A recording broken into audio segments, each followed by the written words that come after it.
Hey guys, sorry about the frame kind of protrusion there on the top left.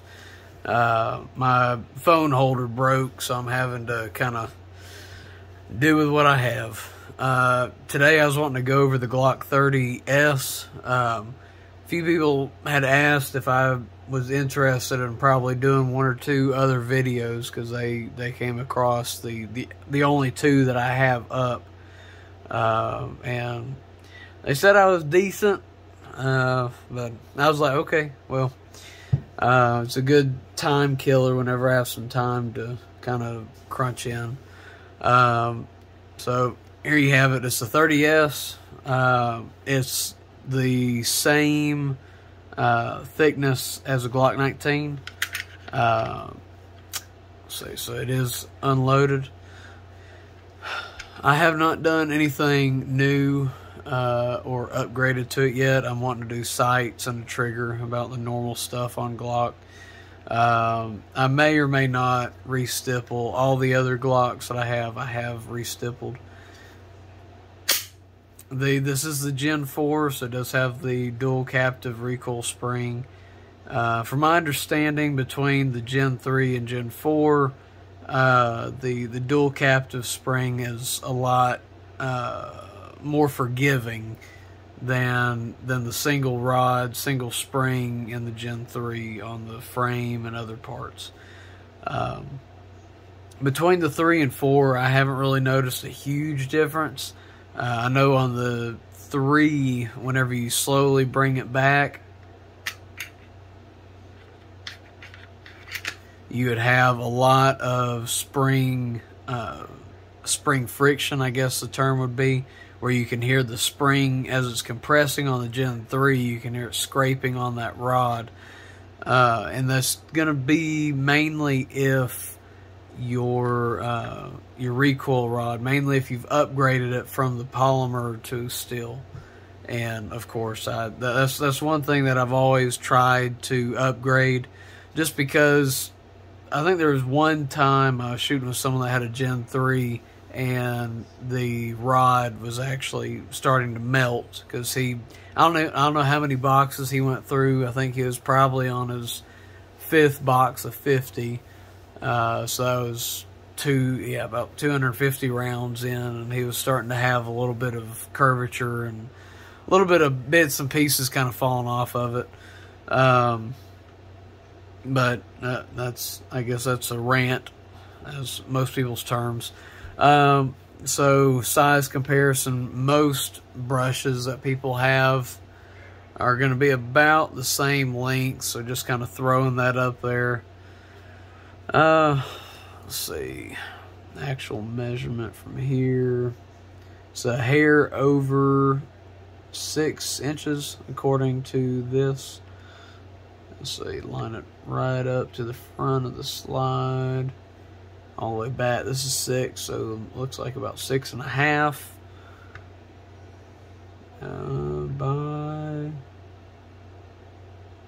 With a mag in, it'd be about 4 inches from top to bottom.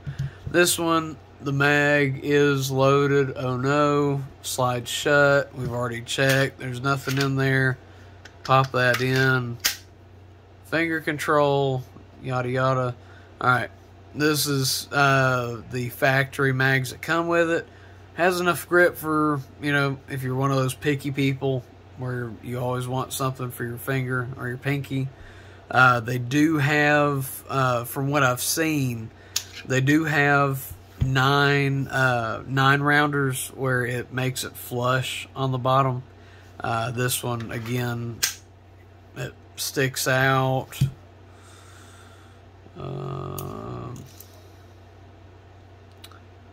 See, from there to there, it sticks out about almost a fourth to a half, somewhere in between. Which, I mean, it's not really that bad of a protrusion, especially carrying inside the waistband. But main reason why I got it, the Sheriff's Department pistol that I had is a Glock 41 And since I was already, you know, shooting 45, I was like, well, might as well, instead of getting more 40 or more 9, just kind of stick with 45 since I had a lot of extra. You're able to fit full-size lights on here if you want. They do have the shorter lights. I usually carry inside the waistband without one. This is Bucks holsters. I think it was like $40. Crossbreed, it's almost the exact same cut as Crossbreed. But Crossbreed, I believe they sell theirs for $79.80. You can pick this up on eBay, I believe, for $40, $45, unless they've adjusted their prices. And this is 5/28 of 2022. And I've had this now about a year. So, I mean, it would have been kind of peak COVID, kind of starting in. And, I mean, it's worn good. It's started capturing the frame and all that. The only issue that I've really had with the Crossbreed, is the piece of leather right here is more bulky. It's more rounded off. And actually, I ended up cutting my Crossbreed to almost this exact style, because realistically, that's all the leather that you really need. Oh, sorry, I'm out of frame. So, because, you know, that's enough to stop it from jabbing in your side and all that. And these are usually the holsters that I carry. I've never really tried the basic Kydex with the single clip in the rear or front. They haven't really appealed that much to me. This one, it curves to your body and distributes the weight between 2 points. And for 45, the weight, you know, this is about the same weight as, you know, a 9mm, roughly. I don't have the specs on it, but just from what I can recall, you know, for it being short, a little bit smaller, you know, barrel-wise and height-wise compared to the 19, it's about the same weight. Throw the mag in, and then it's going to be a little bit over Glock 19 weight. But other than that, it's a good carry gun. You know, again, I've carried it now for about a year. No real signs of any wear. Let's see. I guess that about wraps it up. If there's any notations or any hiccups I may have had, I know I say a lot because, again, I'm still kind of working on videos and whatnot and trying to figure out a flow. It's mainly hobby videos now, mainly because one or two people actually, you know, like the other two videos that I had.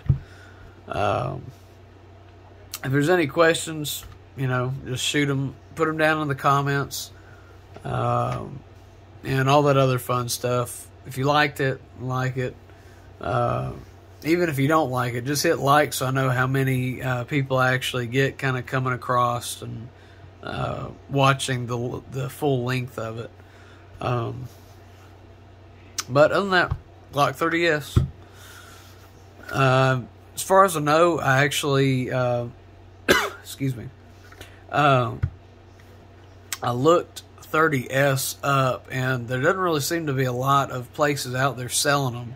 I see a bunch of 30s, but not really any 30S's, so I don't know if it's a rarity, but if you can come across it, and you like 45, and, you know, it'd be comparable to the 26, 27, 10 rounds, plus 1, 11, not bad for it being this size, you know, being comparable to the other calibers out there.